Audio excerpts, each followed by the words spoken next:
How should I budget for a rental property? Hi, I'm Nate with Key Renter.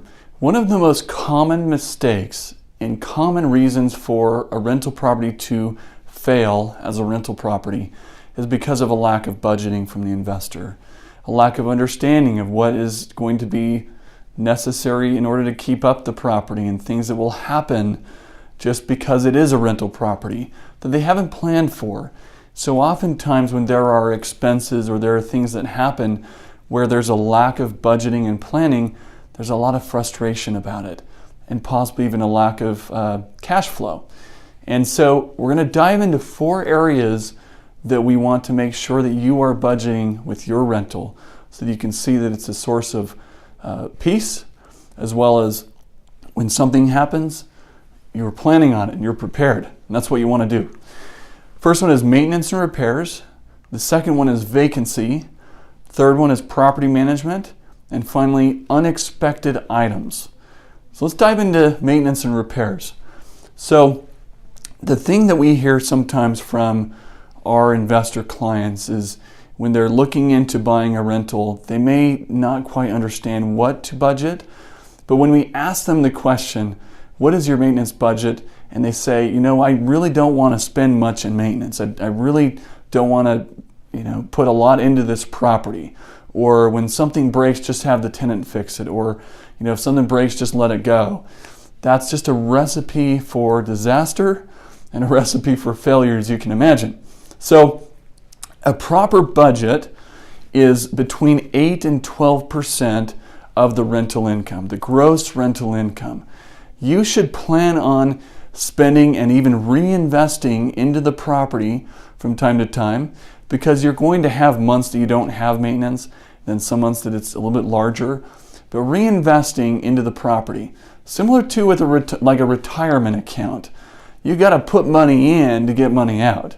With your rental property, it's very similar. The tenant's putting money in, you got to put a little bit as well to keep up that property, make sure that it's running smoothly, running well. Now, when you have this budget in place and something happens, you were prepared for it, and it's not a frustration anymore. Second category is vacancy.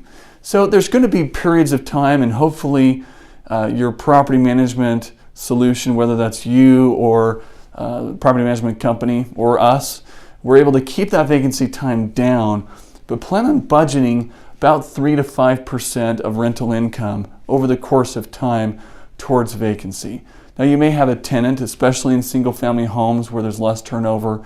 You may have a tenant in there for 3, 5, 6 years, and then you have 2 weeks or a month vacancy. And so keeping that in consideration and budgeting that on the front end as you're looking into an investment property to make sure it still pencils out.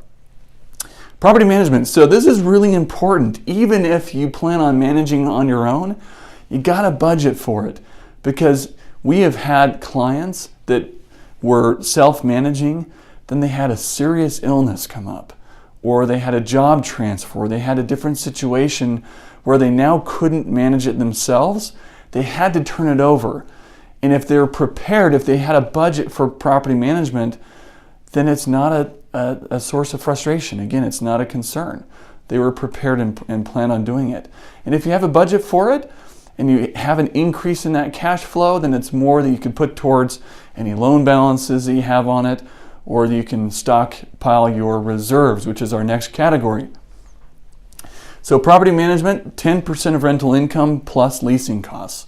That's an appropriate budget. Now, there's companies that won't charge a 10% management fee, but oftentimes it will be a 7, 8%, and then they'll have all these different add-on fees, leasing fees or lease initiation fees, renewal fees, inspection fees, and typically it all kind of adds up to 10% of rental income plus leasing. Okay, so that's an appropriate budget for property management.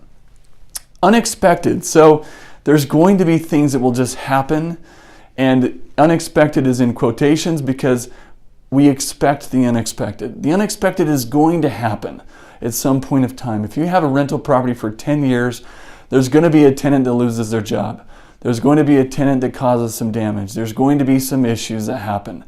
And if we have a reserve and we're prepared, then again, where there's preparation, there's also peace, and we don't have to stress and worry about it. So a proper reserve is 3 times the monthly income.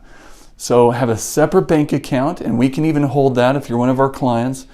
Have a separate bank account where if something happens, a large repair, we can pull from that reserve. So $1,500 rent, we got a $4,500 reserve that we have set aside. So when something unexpected happens, we're not pulling from Christmas money or vacation money to be able to make it work. And that's where we've seen a lot of frustration, is when people are not prepared with this.